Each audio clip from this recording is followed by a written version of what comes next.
Hi there, welcome to Appy Chips YouTube channel. I am Amberjan and today we will learn how to install this app on Mac using Homebrew, which is also popularly known as simply Brew. But before we get started, let me answer some frequently asked questions first. To start with, what does a package manager like Homebrew does? Well, a package manager lets you install, uninstall or repair apps on your Mac. A package manager is very similar to App Store on macOS or Microsoft Store on Windows operating systems, except that a package manager uses commands that you type on Mac terminal to install or uninstall different programs. Some of the popular package managers for Mac include Homebrew, Nix, and Macports. And if you are coming from a Linux background, you will feel at home with Homebrew, especially if you have used package managers like apt, pacman, yum, etc. on Linux based operating systems. Next up, is it safe to install the Mac apps via Homebrew? Short answer, yes. In fact, Homebrew is the most popular and thus most widely used package manager on macOS. Moreover, Homebrew is a non-profit member of Software Freedom Conservancy Foundation, also known as SFC Foundation. Many other open source projects like Git, BusyBox, Samba, Wine are all part of this Software Freedom Conservancy organization. Also, you might be surprised to know that Homebrew is the most forked project on GitHub and it has the largest number of contributors on its GitHub repository. Many devs at organizations like Google, Apple, Dropbox, Stripe, etc. use Homebrew to set up different development environments on their MacBooks and iMacs. Next question. Can you use Homebrew to install programs on Apple Silicon or more popularly known as M1 MacBooks? Again, yes. Starting version 3.0 of Brew, Apple Silicon is now supported on Homebrew.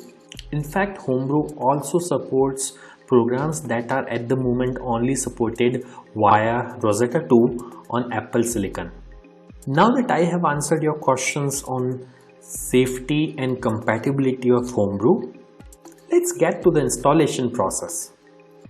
Before we can install anything using Brew, we need to install the package manager itself, that is Homebrew, on your Mac. So let's see now how can we install Brew on Mac. Let me open my Mac here. First, you need to press Command and space on your keyboard. This will open Spotlight Search on your Mac, and then you have to type terminal.app. You will see this terminal app. Simply double click on it to open terminal. Let me maximize this terminal window. Now we need to copy paste the command to install Homebrew from the Brew website. So open your web browser and simply go to the website brew.sh. Once you are on the website, you will see this section called Install Homebrew, which has a command that you can simply copy by clicking on this button over here. Once it is copied, you have to go back to terminal, right click, paste. Now that the command is copy paste over onto this terminal, press enter. This will start Brew installation.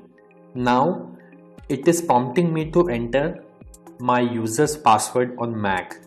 I am going to type the password now, but it won't be visible on your terminal.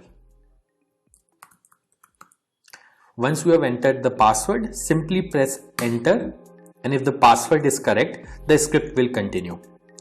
Now it is saying press return to continue the installation. I'll press enter here, and this will start the installation of Homebrew on my Mac. Let's wait for this to finish.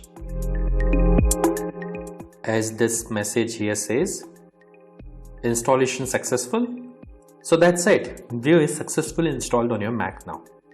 Now before we proceed, I would like to highlight that Brew collects anonymous usage data via Google Analytics. As you can see on this page, if you want to opt out, you can simply run this command brew analytics off and press enter, which simply disables the anonymous usage data collection on your Mac.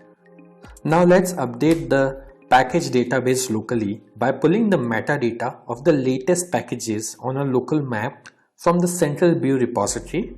This should typically take less than a minute to complete depending on your internet connection speed. To do so, simply type the command brew update and press enter. As you can see, my local brew database is already up to date because I just installed brew on my system. Now to install the app, let's run the brew install command. Mind you, if during installation, if you're prompted to enter a password, enter your Mac user's password to continue.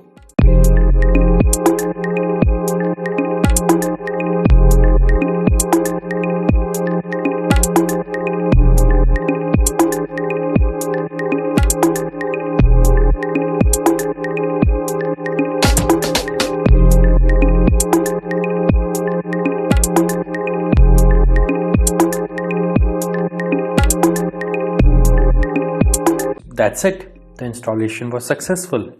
If this video was useful, don't forget to hit the like button. And if you faced any problems during the installation in this video, please leave a comment below and somebody from AppyChip team will reply back to you. If in future any app installed using brew stops working, then you can simply reinstall it using the command brew space reinstall space the name of the program.